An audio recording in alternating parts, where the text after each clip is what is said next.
All right, so we got this little synth.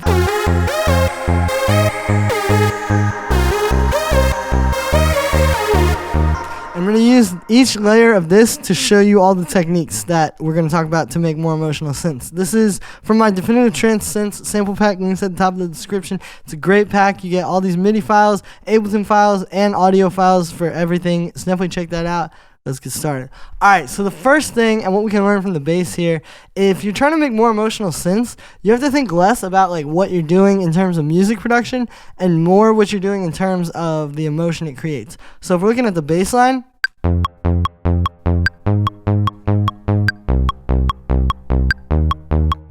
there's two things that are happening here musically that kind of do that. So the first thing would be it's only on the upbeats. There's only one. It's just dun dun dun. It's not like a trance. It's not like a side bass. You know, it's not like the 16th notes. It's just one upbeat 8th note. So already, as far as like the emotion goes in the track, you're kind of making it a bit more human. You know, instead of it being this like intense, complex thing that your brain has to take in and sort of like process, it's literally just.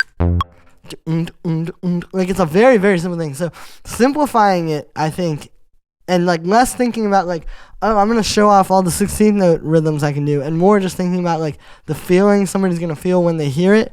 That can take you very far as making emotional synths and just more emotional music in general. I mean, that is such a revelation when you start to think like that as opposed to like music theory, right?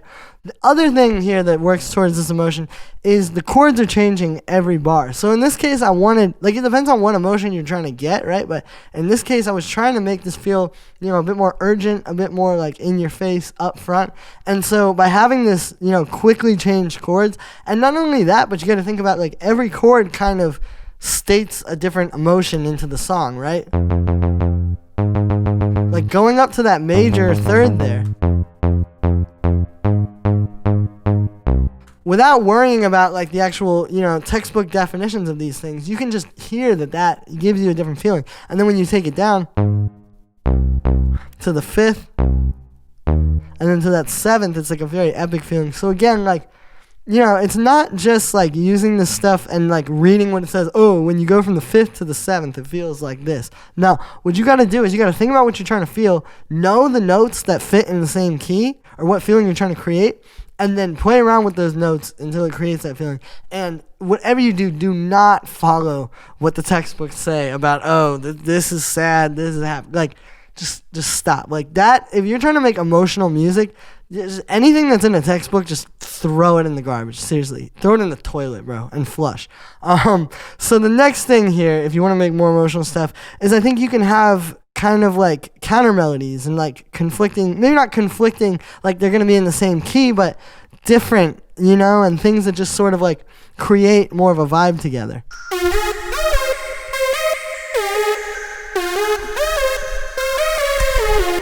Right? So if you hear these two, you can hear they kind of, it's almost like, you know, again, if we're trying to make more emotional music, you have to think about the way, like, the human mind kind of operates. You know, like, a lot of times when you're going through something and you have feelings, like, you kind of have, like, your sort of, like, main chord progression, you know, like a backdrop, but then you're going to also have, like, multiple different thoughts about it.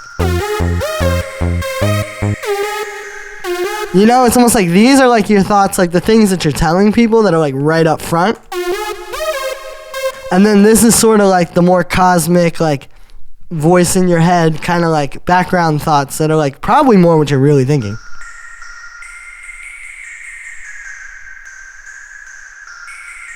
Right? And see, I can tell you all day, oh, you know, this is an F minor, use the root, 9th, 3rd, 4th, 5th, 6th, blah, blah, blah. But it really ain't about that. And even if you don't know that stuff, I mean, you can turn on Ableton scale. Like, I'm on Ableton 11 here. This isn't even the newest one, but if you turn on the scale mode, you can do all this. You know, it's not really that complicated. It really is so much more about the feelings. And then that also goes into sound design too, because it's like, again, like I wanted this to feel like, okay, this is, you know, your like outward like kind of projection of confidence and stuff. So this is going to be a very upfront, sort of like in your face, like clear, obvious sound, right? Like this super song. And then these are more, it's more like cosmic, more like, you know, stuff that maybe you don't even know you're thinking, or you can't even realize, like, like your subconscious, you know? So you have to really think about that when you're trying to make emotional synths. It's not going to just be like, oh, use a F minor Phrygian mode. Like, dude, if I was going to tell you guys that, like, unsubscribe right now. Anyways, the last thing I think is really important when it comes to like emotional synths is having moving stuff that kind of moves randomly. So you see, if I turn off the filter, you can like really hear it. How this kind of has like a wow, like a texture to it that's kind of moving, and that creates a lot of emotion. Like if I was to just duplicate the exact same thing and we just give it like a sine wave, it's not got quite the same feeling. It's a bit more stale, but then you put some kind of random movement in there. Like this, which is really simple. It's just this LFO on the pulse width and the oscillator position. You know, and all of a sudden the sound comes to life. And you can do this from scratch. Like, if I was going to do it with that operator patch we had, what I would do would be like, alright, operator, maybe a little bit of another oscillator, like detuned a little. So there's already some feelings starting to happen here, you know. Maybe we could get like a LFO and you could either do it on the pitch, like that, or maybe we could do like a volume LFO, but like very fast too, like that can work.